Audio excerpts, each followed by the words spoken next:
Hey there. So the core clarity test and call was actually a pretty cool experience for me.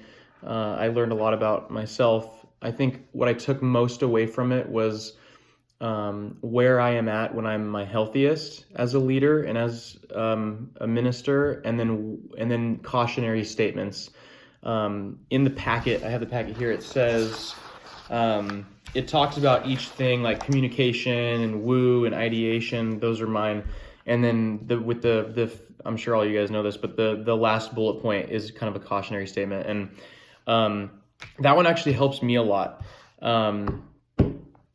Things like communication is my number one, but it says I need to be mindful that effective communication is interactive, and so talk less, listen more. I've read before like good leaders, when communicating, they'll listen 80% of the time and talk 20% of the time, and I totally don't do that. That's not something I've ever been really proactive about. Usually it's over communicating, talking a lot. And so I really enjoyed looking at the things that I can change or be aware of to make sure that I'm acting as healthy as possible when I'm leading people, especially when I'm leading students too.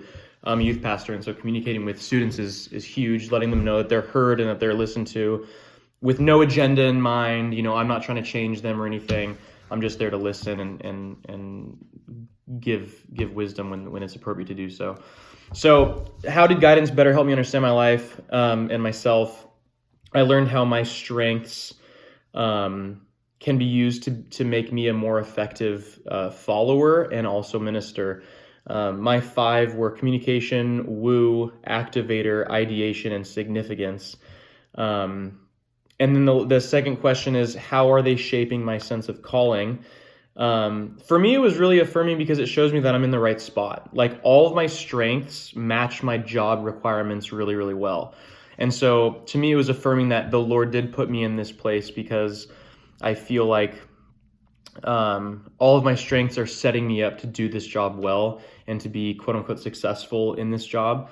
But at the same time, with that, my strengths can be my weaknesses. And so I need to make sure that I'm healthy. All my strengths can be used for unhealth. I mean, like, for example, at 4 out of my 5 strengths are put into the category of influence. And the first thing I thought of was Hitler. And I'm like, oh, great, I'm a modern Christian Hitler. So, that would be an unhealthy version of all of these strengths. But, if I'm a follower of Christ and I'm leading these kids and my leaders with ideation and with woo and with activation and with solid communication, and I'm healthy in all those categories, then what will the ministry look like? And so that's kind of what I've been focusing on. And that's why it was really affirming to my call.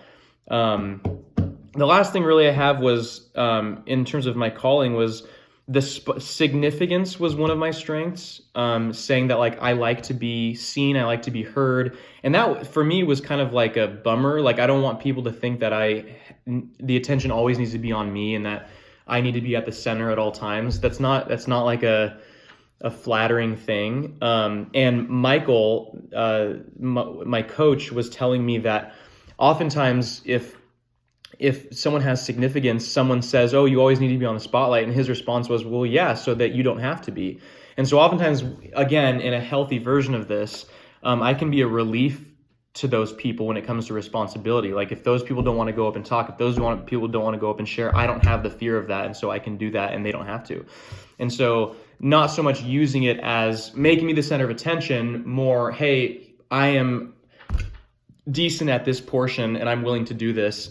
And let's delegate a better responsibility, a different responsibility that you're comfortable with and you're good at, because I'm not good at everything. And so learning to delegate too, that was huge for me.